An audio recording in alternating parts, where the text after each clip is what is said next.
उसे मौका दूं या ना दूं। Hey cuties, my name is Nita but not Ambani. आज की वीडियो सिर्फ उन लड़कियों के लिए है जिनका एक्स बॉयफ्रेंड उनके पास वापस आना चाहता है और उन्हें समझ नहीं आ रहा है कि क्या करें। उसे मौका दूं या ना दूं या क्या करूं। सबसे पहली चीज़ जो आपको ध्यान देनी है कि वो किस वजह से गया था। अगर तुम्हें रीज़न पता है कि वो क्यों गया था तो तुम्हें बहुत ही ज़्यादा आसानी हो जाएगी फैसला लेने में कि उसे चांस देना चाहिए कि नहीं देना चाहिए। कल मेरी एक दोस्त ने मुझे पूछा कि मेरा एक्स वापस आना चाहता है कि क्या करूं, तो मुझे क्लिक हुआ कि मुझे आप लोगों के साथ भी ये बात शेयर करनी चाहिए। देखो, अगर हमें रीज़न पता होगा कि वो क्यों छोड़ के गया, क्या चीज़ थी, क्या हुआ, तो हम अच्छे तरीके से सोच पाएंगे, फैसला ले पाएंगे। छोड़ने के रीज़न भी बहुत सारे होते कि उसने क्यों छोड़ा था और अब क्यों वापस आना चाहता है। सबसे पहले मैं आपको वो रीज़न बताना चाहती हूँ जिस रीज़न के लिए आपको उसे मौका नहीं देना चाहिए, एक भी मौका नहीं देना चाहिए। आपका कोई बॉयफ्रेंड है, धीरे धीरे ऐसी चीज़ें हो रही हैं जो आपको पसंद नहीं है, वो फिर भी किए जा रहा है, उसे फ़र्क नहीं पड़ रहा है और लास्ट में आपको पता चलता है कि इसका चक्कर किसी और से है या ये किसी और से भी बात कर रहा है। फिर ऐसे लड़ाई झगड़े करते करते करते करते आपने बहुत सारा टाइम खराब कर लिया है उसके पीछे माफ़ी मांगते हुए। लड़कियां जब किसी से प्यार करती हैं तो ऐसा जुनूनी प्यार होता है उनका कि वो हर टाइम माफ़ करती रहती, बहुत माफ़ करती हैं वो। सोचो, आखिरकार ब्रेकअप हो ही गया कि किसी दूसरी लड़की की वजह से आपका ब्रेकअप हो गया है और वो अब वापस आना चाह रहा है लास्ट में, तो प्लीज़ प्लीज़ क्यूटी, उसे अपनी लाइफ में कभी वापस ना लाओ। क्योंकि यार पहले ही उसने दिमाग की दही कर रखी है और तुम्हें फिर वापस लाना है वो। ऐसे लड़कों को मुंह भी नहीं लगाना चाहिए, फुल एटीट्यूड में वापस लाना ही नहीं है। सोचो, आप उसको प्यार कर रहे हो, आप उसकी केयर कर रहे हो, सब कुछ उसके लिए कर रहे हो, उसके बावजूद उसको जाना पड़ा किसी और के पास, किसी और के साथ बात कर रहा, किसी और को टाइम दे रहा है। जैसे वो आपके साथ रहता है वैसे ही वो किसी और लड़की के साथ भी है।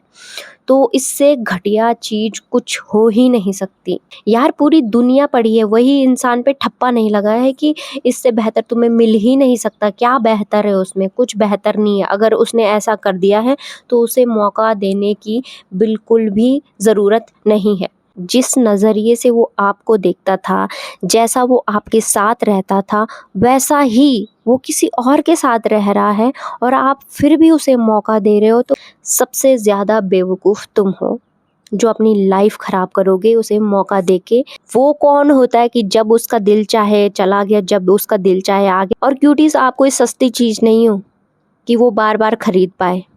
महंगी बनो, वैल्यू क्रिएट करो, वक्त की तरह बनो। जो तुम्हारी कद्र ना करे उसे दोबारा ना मिलो। सेकंड चीज़ ये है कि अगर वो बार बार तुम्हारी डिसरिस्पेक्ट करता है, छोटी छोटी बातों पे, लड़ाई झगड़े पे तुम्हें गाली गलौज करता है, तुम्हारी फैमिली को कुछ भी बोल देता है गाली गलौज करके, या तुम्हें कुछ भी बोल देता है, बिल्कुल नहीं समझता, बाद में सॉरी सॉरी बोलता है, ये उसका बढ़ता ही जा रहा है, बढ़ता ही जा रहा है। इसी चीज़ को लेके आपका ब्रेकअप हो गया, फिर वो माफ़ी मांगता है, फिर आप माफ़ कर देते हो, फिर माफ़ी मांगता है, फिर वैसे ही हरकतें करता है। तो प्लीज़ लड़कियों, प्लीज़ लास्ट कुछ ऐसा निकालो कि फिर मौका मत दो, दोबारा उसे मौका मत दो। जो तुम्हारी अभी से इतनी डिसरिस्पेक्ट कर रहा है, जो कि तुम अभी उसे मिले ही नहीं हो, शादी ही नहीं हुई है, डेली रहते नहीं हो उसके साथ, तब भी वो आपको गाली गलौज कर रहा है, आपकी डिसरिस्पेक्ट कर रहा है। तो सोचो, अगर आप उसके साथ डेली रहते हो, डेली सब कुछ उसके साथ है, तो आप सोचो शादी के बाद क्या होगा आपका। आप आप तो ऐसे पड़े रहोगे कि कोई पूछेगा भी नहीं।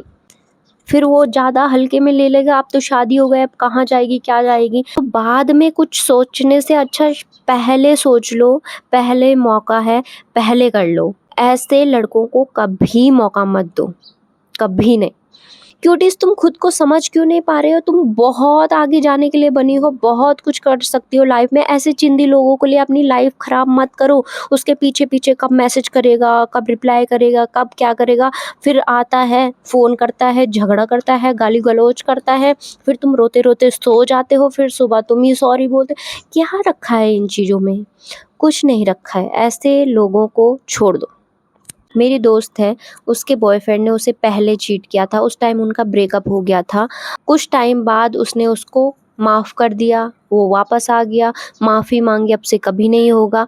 फिर उनका बहुत अच्छा रिलेशन चला। कुछ टाइम उनका रिलेशन अच्छा चला, फिर उसके बाद वही चीज़ें हो गई, उसने फिर से उसे चीट कर लिया। जिसकी फितरत होती है वो होती ही है, उसे हम चेंज नहीं कर सकते हैं।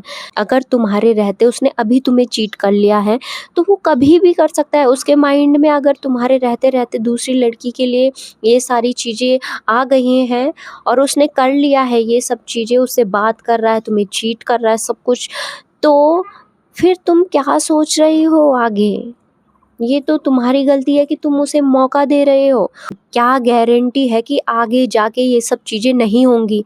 तुम्हें भरोसा तो अभी भी था कि मेरे रहते हुए कुछ नहीं होगा, ये सिर्फ मुझसे प्यार करता है, पर हुआ ना, तो क्या भरोसा है तुम अभी माफ़ करोगे, आगे जाके वो ऐसा नहीं करेगा, चीट नहीं करेगा, जो गाली गलौज करते, डिसरिस्पेक्ट करते सबके सामने वो नहीं करेगा? क्या भरोसा है? जिसकी फितरत रहती है वो करता ही है। देखो क्यूटीज, लड़ाई झगड़ा हर पार्टनर में होते हैं, सब कहीं पे चीज़ें मैच नहीं करती, कहीं पे हमारी सोच मैच नहीं करती, तो ये सब चीज़ें होती हैं, डिफरेंट रहते हैं हर कोई। पर तुमने उसके रहते रहते सेल्फ रिस्पेक्ट गंवा दी है, तुम्हें अपना होश ही नहीं, अपने ड्रीम भूल गए हो, उसके इर्द गिर्द तुम घूमते हो। ये सारी चीज़ें बहुत ही गलत हैं। और जो मैंने बताया है कि कब माफ़ नहीं करना चाहिए, उसको अप्लाई करें। जो चीज़ें मैंने बताई हैं कि इस चीज़ पे मौका नहीं देना चाहिए, तो प्लीज़ मौका मत देना उन्हें इस चीज़ पे, खासकर अपनी लाइफ जहन्नुम मत बनाना। आपकी इस बारे में क्या राय है वो चीज़ भी मेरे साथ ज़रूर शेयर करें और अपना एक्सपीरियंस भी मुझसे शेयर करें। तो क्यूटीज़, वीडियो अच्छी लगी हो तो लाइक करना, चैनल को सब्सक्राइब करना। तो बाय बाय क्यूटीज़।